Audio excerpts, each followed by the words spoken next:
नमस्कार, मैं हूं प्रदीप असवाल और आप देख रहे हैं जाग पहाड़ी। आज मैं मौजूद हूं गुप्तकाशी डाक बंगले में। आपको पता ही है कि अब सीजन की तैयारियां भी जोर शोर से केदार घाटी में चल रही हैं। 2 मई को केदारनाथ के कपाट खुलने वाले हैं और इस संबंध में आज ट्रेड यूनियन और पीडब्ल्यूडी और जो कंपनियां वहां पे माल ढुलान का काम करती हैं उनके बीच में यहाँ इस डाक बंगले में एक मीटिंग रखी गई है।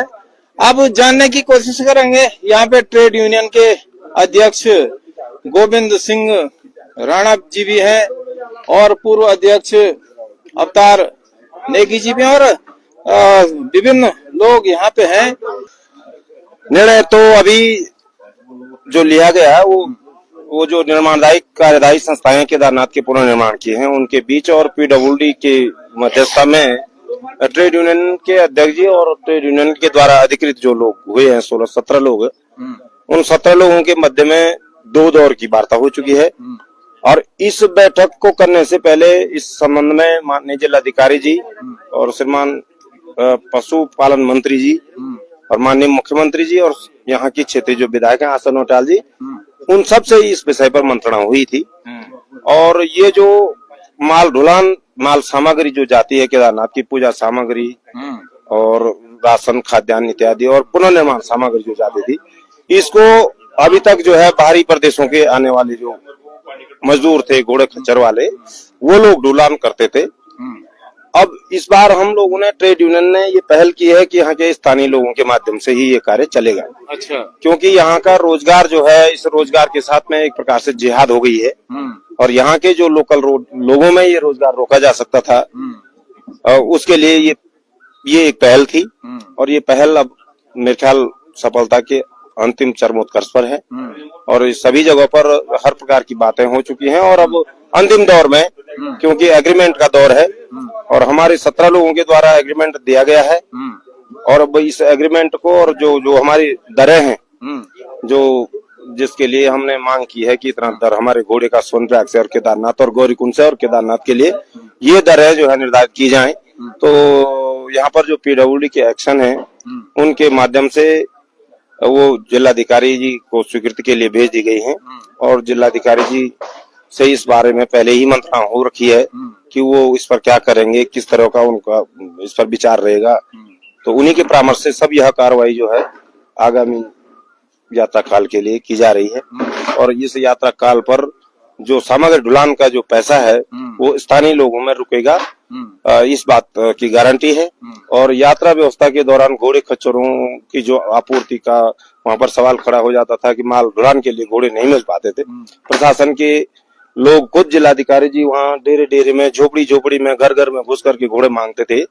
ये परेशानी वहाँ पर नहीं रहेगी और उप जिलाधिकारी को, किसी तहसीलदार को, किसी पटवारी को, किसी कानूनगो को घोड़े ढूंढने की जरूरत नहीं पड़ेगी क्योंकि 16-17 लोगों के द्वारा अब एग्रीमेंट करके लिख के दे दिया गया है कि हम लोग इस काम को जिम्मेदारी के साथ में करेंगे। अच्छा, इनसे भी जानने की कोशिश करेंगे।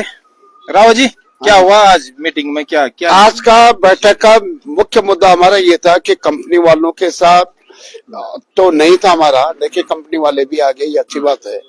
मूलतः हमारा जो है कि पीडब्ल्यूडी के साथ था कि पीडब्ल्यूडी जो रेट हमने उनको दिए वो उन्होंने करीब एक्सेप्ट किए। उन्होंने कहा जिलाधिकारी को भेजेंगे हम।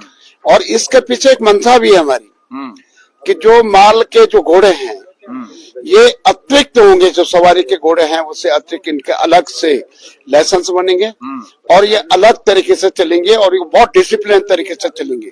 ये 1700 लोग समथिंग इसमें आए हैं। इसमें एक आध हो सकता है, एक आध आदमी अगर वो दाएं बाएं हो भी जाए तो 1600 लोग पक्के तौर पे जिनके एफिडेविट हमारे पास आ गए, लिख के दे दिया इन्होंने। उसकी कॉपी हम पीडब्ल्यूडी को दे रहे हैं, माननीय जिलाधिकारी को भी इसकी कॉपी देंगे और साथ में हम ये भी चाहते हैं, ये एक्सरसाइज तो हमने कर दी जो प्रशासन चाहता था। जो प्रशासन के जो तहसीलदार, पटवारी और एसडीएम वहां लगते थे, घोड़े हाको कि भाई माल नहीं जा रहा, तो ये माल की बात तो खत्म हो जाएगी। तब तो कोई मामला ही नहीं रह गया कि माल नहीं जाएगी। अगर नहीं जाएगी माल तो ये जो कॉन्ट्रैक्ट जो ये 1600-1700 जो लोग हैं, इसमें हमने बकायदा इन लोगों से ये लिख के ले लिया है कि अगर ये थोड़ा भी अगर इनकी त्रुटि पाई जाती है या रास्ते में कहीं ये माल गिराते हैं या माल पूर्णतः नहीं पहुंचाते हैं तो 1 लाख रुपए का इन पे जुर्माना होगा और इनके खिलाफ FIR होगी, जो कि माननीय जिलाधिकारी महोदय ने भी कहा था कि जो गलत करेगा उसको बख्शा नहीं जाएगा। और इसी क्रम में मैं एक चीज और ये आपके चैनल के माध्यम से एक मैसेज और देना चाहता हूँ कि सीबी साहब कि जिन घोड़ों को जहां आपको लग रहा है कि जो बीमार हैं, जिनको बुखार और खांसी या नजुला की शिकायत है, क्या उनका सही ट्रीटमेंट हो पा रहा? क्या आपकी टीम इसको ट्रीटमेंट कर पाएगी या पुनः आपको पंतनगर या बेंगलोर से ये टीमें मंगानी पड़ेगी? ये गंभीर प्रश्न है। और यद्यपि अगर यहाँ की टीम अगर कर पाती है, अगर हल्का फुल्का मामला है तो यहाँ की टीम को करना चाहिए, नहीं तो लोगों का रोजी रोटी का सवाल भी है और यात्रा का भी सवाल है। अगर यात्रा इससे प्रभावित हो सकती है, अगर पशुओं में अगर इस तरह की अगर बीमारी आ गई तो ये बीमारी आसानी से ठीक होने वाली नहीं है।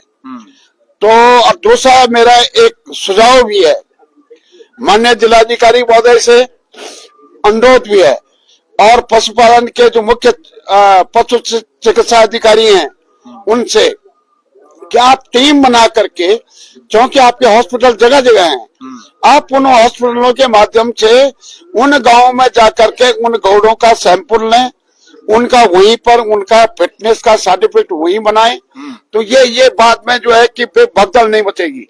प्रत्येक गांव में जाकर के उनके ब्लड सैंपल दे करके उस गांव में देख के वे कौन फिट है कौन अनफिट है, कोई बीमार है तो उसको अलग रखने की कोई व्यवस्था इस तरीके से करें ये, ताकि सारे पशुओं को अगर ये बीमारी घुस गई तो बहुत मुश्किल हो जाएगा, लोगों की कमर टूट जाएगी, रोजी रोटी का सवाल है।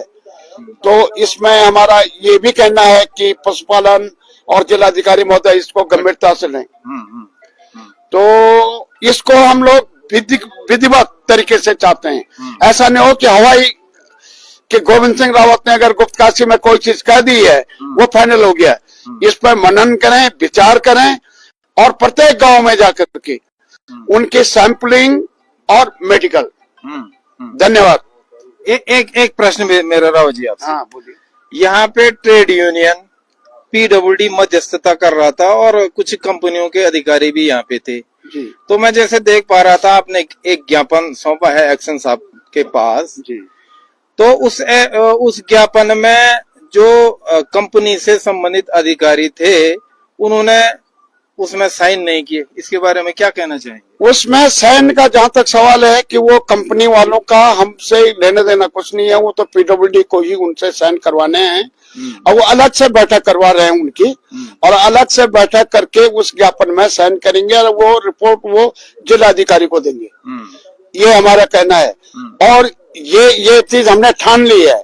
ये चीज सत्य है कि गौरीकुंड से केदारनाथ वही माल जाएगा, वही घोड़ा जाएगा जिसको यूनियन जो है तय करेगी और यूनियन ने बकायदा उसके लिए विज्ञप्ति निकाली है, टेंडर निकाल दिए और उनसे एफिडेविट ले लिया है। तो इसमें कोई शक की कोई गुंजाइश ही नहीं है। और कुछ कंपनियां ऐसी है जो जिन्होंने कि विगत सालों जो है कि बहुत बड़ा शोषण किया है और उसका जीता जाता उदाहरण है कि आप भी देख रहे थे यहाँ पर कि कुछ भाई ठेकेदार जो है ऐसे निकले कि जिन्होंने 1200-1400 में जो है कि खच्चर वालों का हिसाब किया। तो क्या ये न्याय है? और वही जोन में वही ठेकेदारों ने जो है कि 3500, 4000 रुपए, 4500 रुपए दिया।